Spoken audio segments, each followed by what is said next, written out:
Hashtags are an awesome way to grow your Instagram, but so many people make so many mistakes with them or have a massive lack of understanding that they never actually get to see real results from them. So today I'm going to go over the 4 most common mistakes I see people make with Instagram hashtags that is massively limiting your reach, and how you can fix them to start getting great reach and growth again with your hashtags. If you're new here, my name's Josh. I'm a 20-year-old from New Zealand. I've grown a ton of Instagram accounts, and now I make 2 videos every single week here on my YouTube channel teaching you tips, tricks, and strategies around Instagram growth, social media, and making money online. So make sure you subscribe if you're interested in that. I also have a free Instagram ebook which you can download in the link in description. Okay, so let's dive right into the video. The first mistake I see so many people making is they are using hashtags that are way too competitive relative to their size of account and content quality. The problem is when you use big hashtags like hashtag fitness, hashtag motivation, even hashtag business, you're competing against massive accounts that have huge fan bases,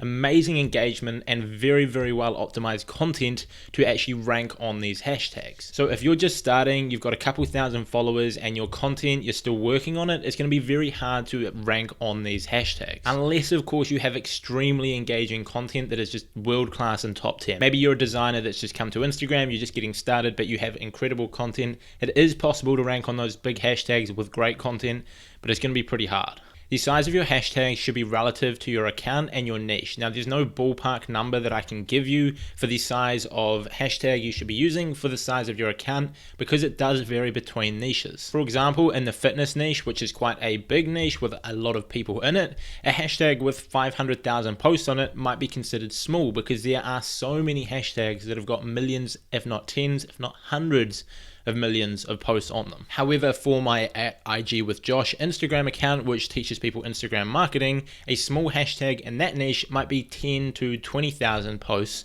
because the biggest hashtags in that niche have got 500,000 or so, and unlike the fitness niche where there are heaps over the million mark, 500,000 is big, which means the small ones might be 10, 20, 30,000 posts, because there are just so many less people in that niche and searching those topics. Like I said, there is no exact formula for the size of your hashtag relative to the size of your account, because it comes down to a lot of different factors, such as the niche that you're in, the content that you're posting, as well as the quality of that content. And then, of course, competition and so forth. So it is really something that you have to learn through testing. So just try out a bunch of different sizes, see what you're getting results with, and then go with that. Also, just take note of other people in your niche, what size they're using, and so forth, to give you a bit of an understanding. But really, it's a lot of trial and error.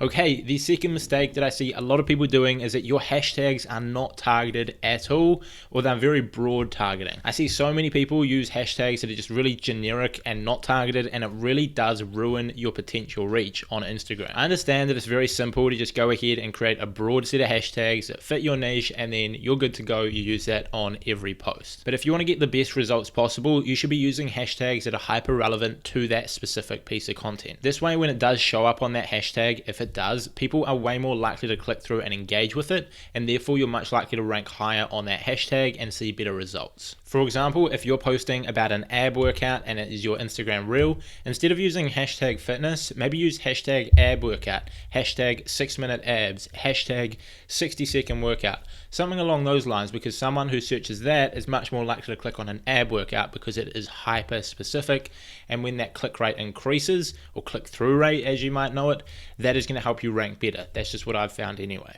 Step number 3 is your content simply is not great. Or maybe it's great, but it's just not as good as everyone else in your niche. It's tough, it's rude, and it is harsh, but often I find it is the truth. If your content isn't awesome, it doesn't captivate people's attention, it doesn't get them to click through to that when they see it pop up, and people don't then engage with it when they do click through to it, it's going to be very hard to rank your content on the hashtag pages and on the explore pages. Especially if your competition and other people on these hashtags are doing a better job of captivating the audience, getting a click-through rate, and retaining those people on that content. This is why it's so important for the likes of Instagram Reels or carousel style content where there's multiple images images, that the first image or the cover of the reel is engaging and draws people to actually click on it, so you get a very nice click-through rate. If it's a boring opening slide or a boring thumbnail to your reel, people aren't going to click on it. Instagram are going to pick up on that very fast and are not going to push your content to as many new people, regardless of whether it's the explore, hashtag page, etc. This is again why targeting is also so important, because of this whole click-through rate. If your content resonates very well with the specific hashtag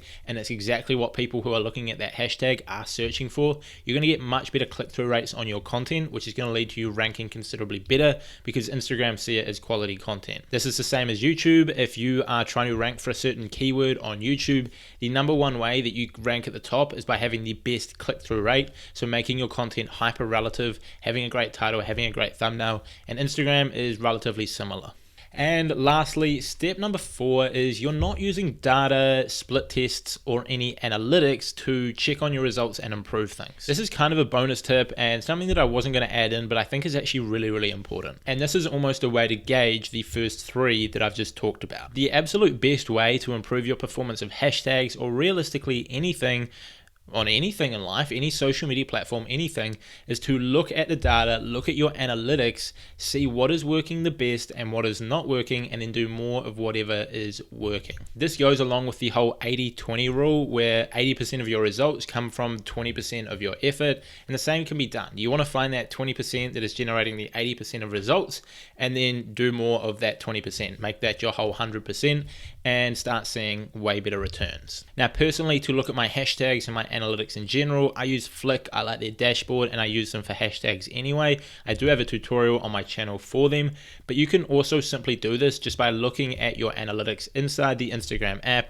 looking at your content, see what is ranking best, see what is getting the most engagement, and then sort of working out, what did I do specifically on that type of content and how can I do more of that in the future. This then allows you to work out what's going really well and what is not going so well, so you can do more of what's working and less of what isn't. Another kind of bonus reason that your hashtags may not be working is you are doing one of the 25 things that Instagram have publicly said will cause your content not to be recommended on their platform. I made a full video on this, which you can check out on my channel, but Instagram released a list of 25 things that you are allowed to post on Instagram and will go into your feed, but will not be promoted through their platform. So it won't be suggested, it won't be put on hashtag pages, it won't be put on the Explore, and will probably hurt your account in general. If you want to go check that video out, it was a few weeks ago. I'll leave a link below, or you can just go to my channel. So to recap, the 4 main reasons why you are not seeing results with your Instagram hashtags is, firstly, your Instagram hashtags are way too big for your niche,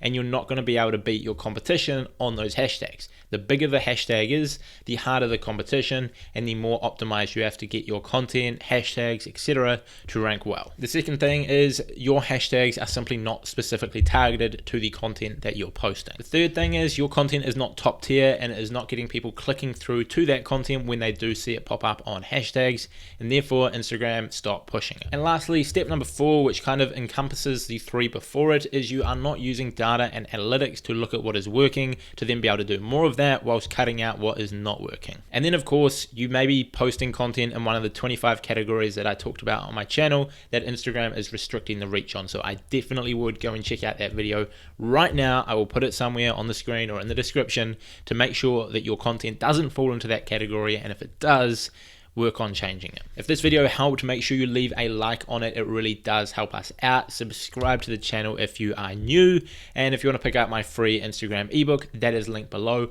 I've also finished working on my full Instagram course, which runs you through everything you need to know to grow organically, grow with paid strategies, optimize your profile, and build an income from Instagram.